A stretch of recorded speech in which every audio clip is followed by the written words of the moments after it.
The views expressed on the Nova Society are those of the panelists and guests and do not necessarily reflect the views or opinions of the Phoenix Research Institute or any institution which any panel member is associated. Welcome back to the Nova Society, a space where dialogue deepens understanding and civic responsibility comes to life.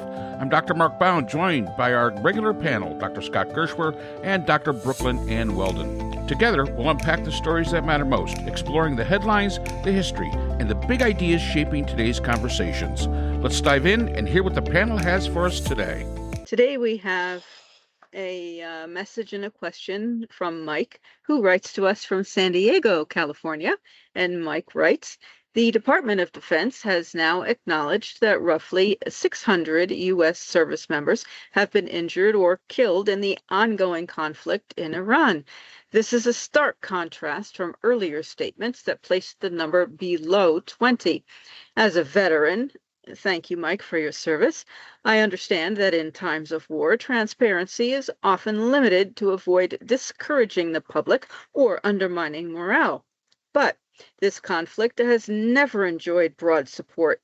American approval for the Iran war has been consistently low, and withholding information in an already unpopular war raises serious questions about trust and responsibility. So, the first issue I want to put on the table for this panel is accountability. Why announce these numbers now? What changed strategically, politically, or ethically that made the Department of Defense decide to release a casualty count of this magnitude? And second, what impact will this revelation have on public trust, especially when we consider the confidence Americans currently have in Pete Hegseth's leadership and in the Department of Defense more broadly? Mark, Scott? Well, I'll just start by saying this. If anybody thinks that this is accurate, I got a bridge to sell you, because this is simply a gross, probable undercount of what's actually going on there.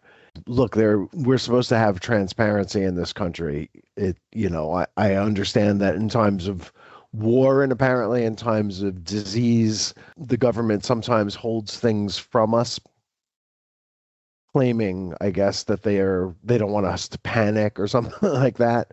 I mean, I think we would all rather just have the facts and make up our own minds about things. But that's not the way this administration, in either its first incarnation or this one, has handled matters. Nobody should have any faith in Pete Hegseth at all, not least of all Donald Trump, and I don't think he does, and I don't think he will for long. I don't think Pete Hegseth is going to be around for long. And look, this was an illegal war from the get-go.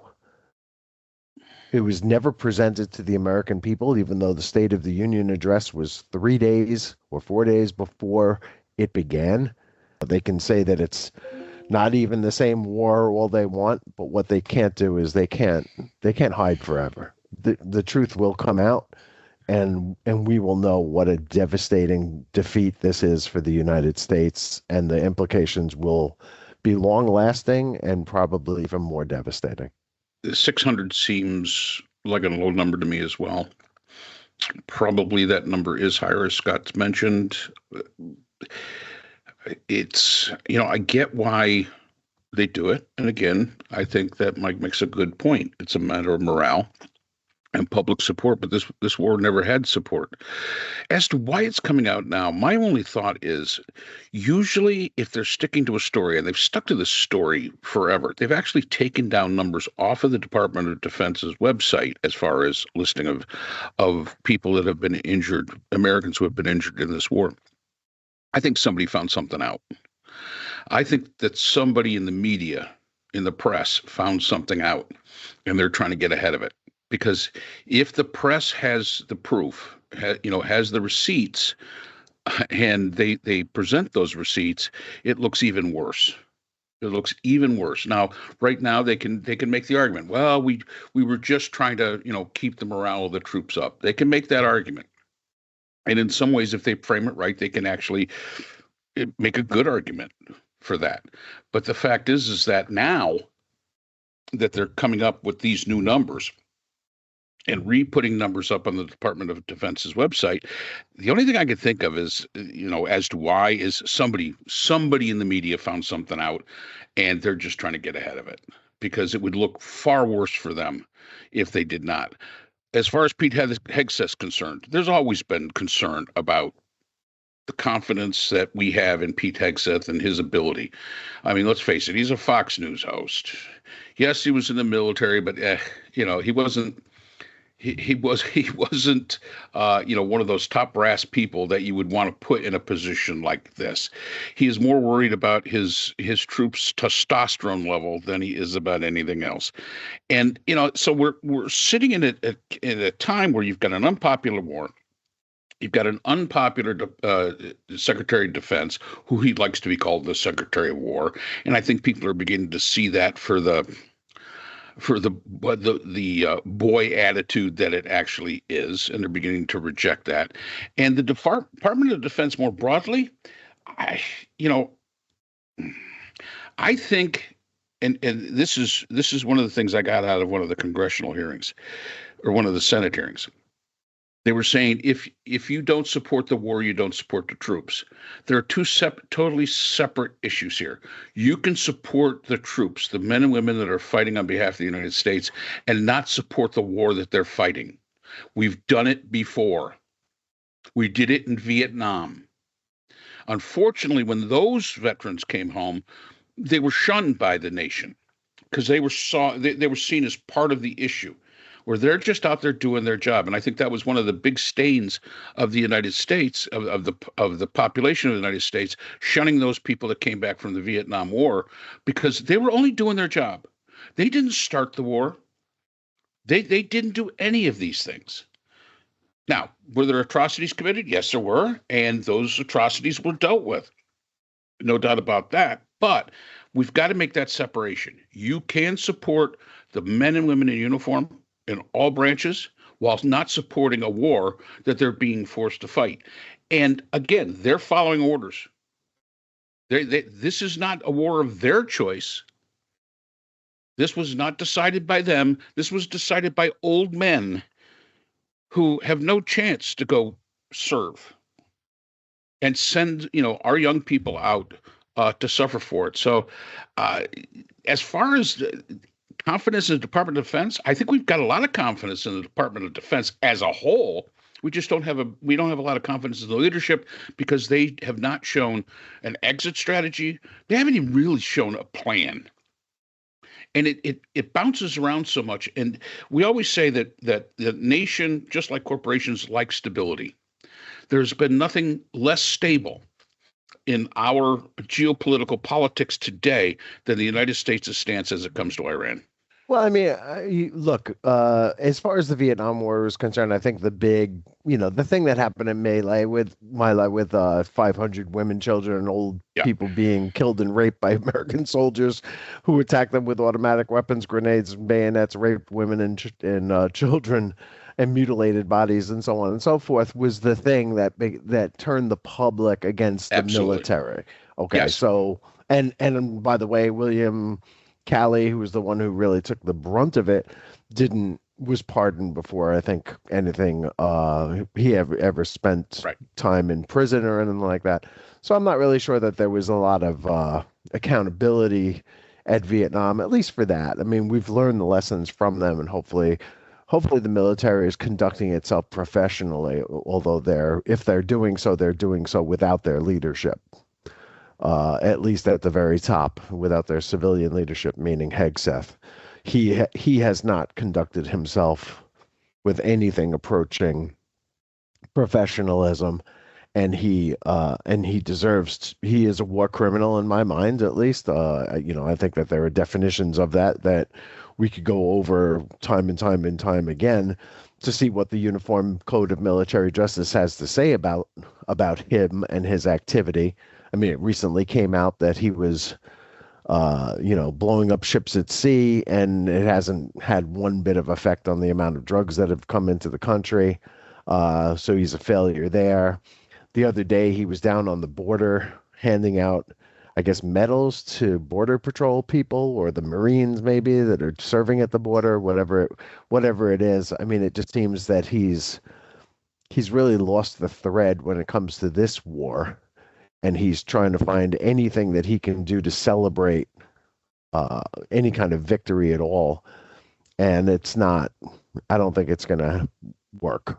And I think his boss, the president of the United States, will have to fire him before long, whether he wants to or not. And, he's never been one to be shy about blaming somebody else for a decision that he himself made. But there will be a fall guy, and the first fall guy will be Pete. As well, I was simply going to add, as I understand it, 4 American people who were killed were removed from the count because it was during the time that Trump had declared a ceasefire, and Right. So those people who were actually considered killed in action had their names removed, and that I disagree entirely with that. I mean, I don't see that is fair, just, or accurate I treatment. agree, Brooke. I'm glad you brought that up, because what that says to me is that Trump is handling this with the same flair that he did COVID, which means that he's considering it a numbers game, and he doesn't want his numbers inflated by people who happen to be killed during a ceasefire. So why would he count them? It's obviously disgraceful that he would do such a thing, but that order, I'm sure, came from the very, very top.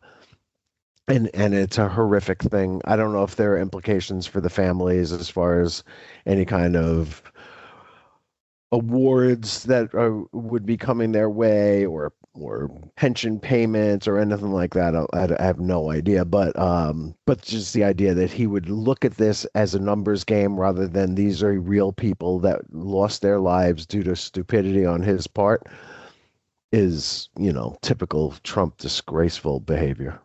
So, Scott, why do you think it's coming out now? What's your theory on this? My theory is that somebody in the press got a hold of something. Well, I mean, I think we'd see, like, you look at the European press and you look at Middle East press, and so you probably have seen that our bases are being decimated Yes. by Iranian attacks. And I don't think the general public is aware of that. Certainly, if you're watching Fox and getting your news from sources that are friendly to the president, you have no idea what's actually going on. But the news is out there, and some people will be reporting that news. I just think that I mean, I don't know why it came. I don't want to even speculate about why the timing of these attacks and the casualties. I suppose they have to tell the parents, right? They've got to tell the families that their loved ones are wounded or hurt. I mean, can they? I'm not a military guy, so I don't have insight into how the military ordinarily handles these things, but my base understanding is that you would notify the family that your son or daughter is in a hospital in Germany or someplace like that, or is wounded in battle. He did the same thing before. Remember, after the Soleimani murder or execution, the Iranians shot missiles, and he sort of downplayed it as, people getting headaches from it, and they need to sort of suck it up, deal with the fact that they got a headache. Well, some of those were traumatic brain injuries that have long-lasting effects, and he wouldn't admit to doing that. Look, there's nothing that I'm going to be able to say to anybody that sounds the least bit objective. Right. Right? I hate this guy. Yeah. I hate Donald Trump. Donald Trump is a disgrace. He is just barely human. And what is going on with this war, as with so many things that he's gotten us involved in, is just venal and disgraceful. There's no other way to put it in my mind. And I think we also have to remember they had a retired colonel on CNN who was talking about casualty lists. And he says, we look at casualty lists. He goes, we have to remember they have the people killed in action. That's a fact. He goes, when we talk about wounded or injured, when they put out these numbers, and it's always been like this. This is not something that's just to the Trump administration or this Department of Defense. There really is no delineation between somebody that was killed in actual action, or somebody that was injured in action, or somebody that was injured simply carrying out their normal duties and had nothing to do with the enemy. He goes, that's one of the things that he always had a problem with, was I want to know how many people are injured by the enemy. So it was a very good point that he made, that it's still, yeah, we're getting the numbers of 600. He believed they were too low. I believe that they're way too low. They're underestimating the whole thing. They're still holding things back. And to be honest with you, I have no clue why. Putting it out now, my only guess could possibly be that somebody knows something and they're just trying to get ahead of it. Right, and it doesn't have to be anybody from the U.S. As I pointed Nope. out, you pay attention to foreign news sources, and foreign Yep. news sources don't have the same uh, desire to soft pedal things that apparently some of our own domestic news organizations do, specifically the ones that like the president.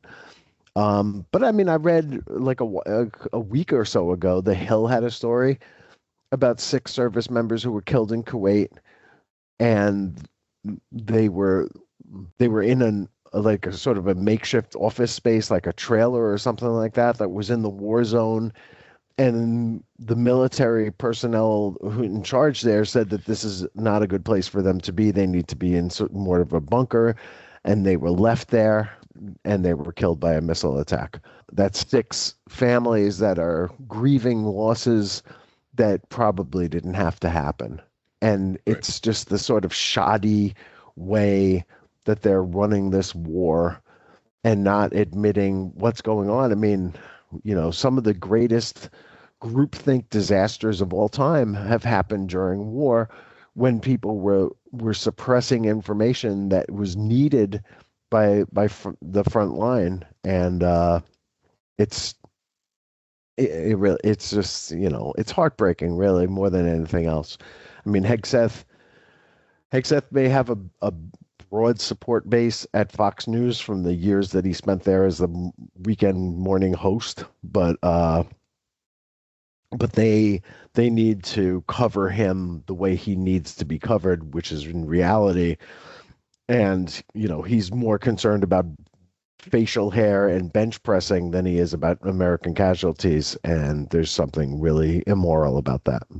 And let's face it, Scott, the point that you made, none of these injuries or deaths should have happened, because we shouldn't have been there in the first place. They're all, I mean, the idea that the people that were killed in that bunker or office space or whatever it is, yeah, that's a tragedy and that shouldn't have happened, but none of them should have basically happened, because we shouldn't be there conducting the operations that we're conducting.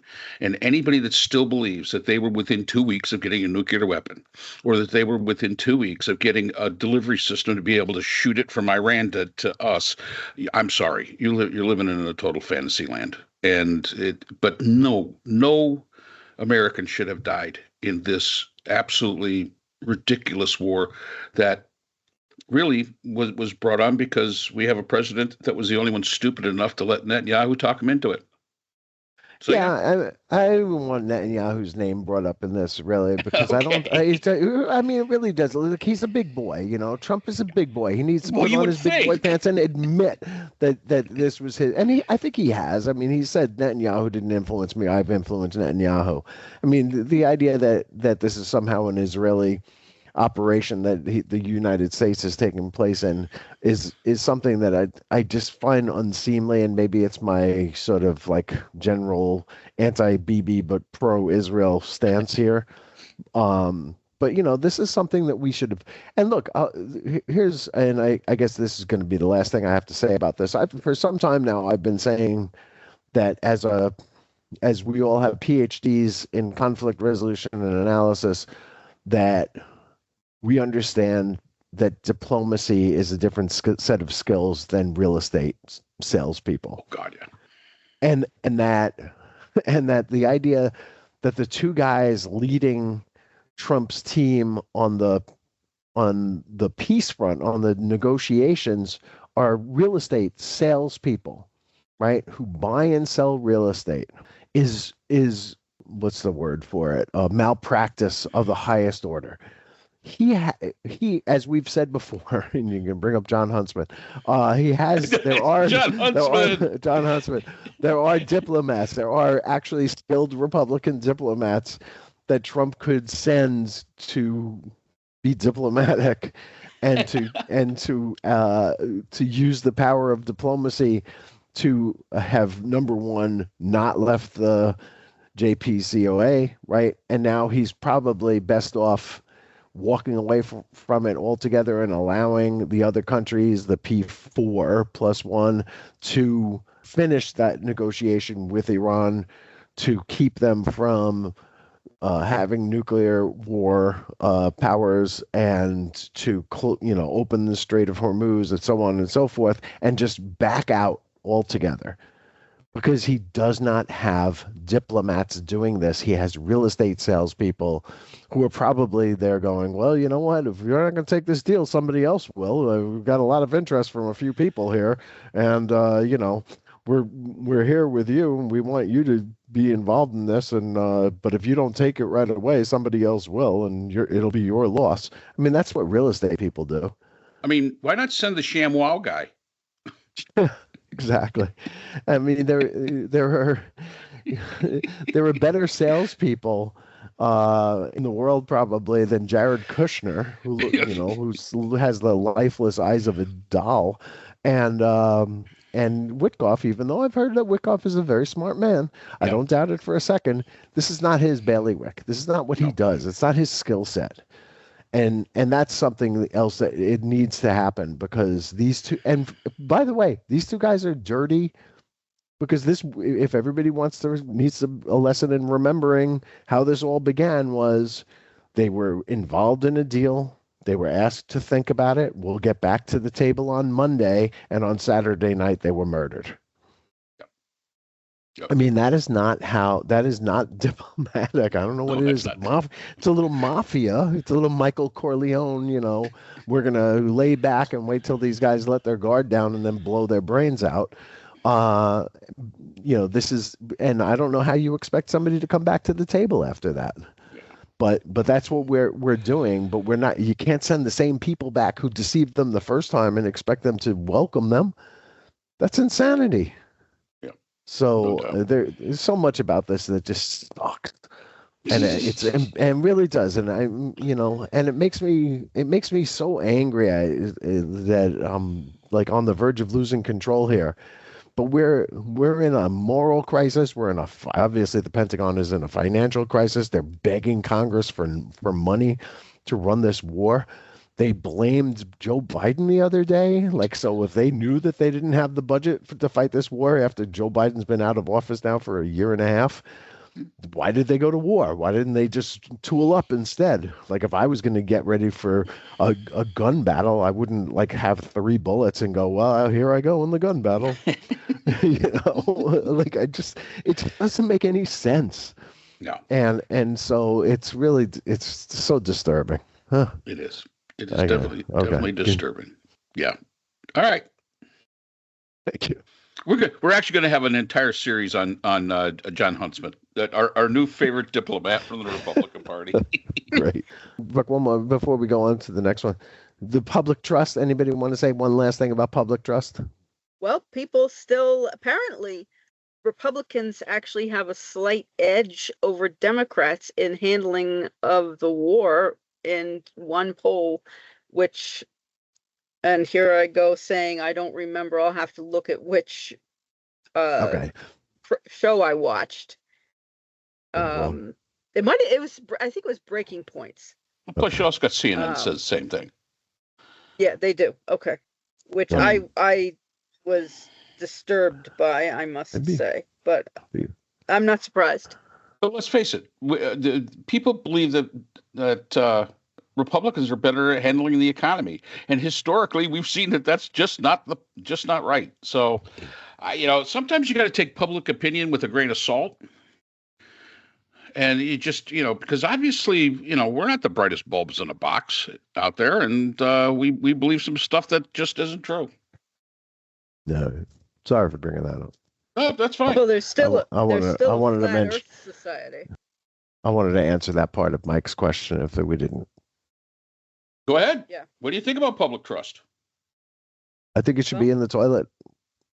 I think it should Oh, too. absolutely.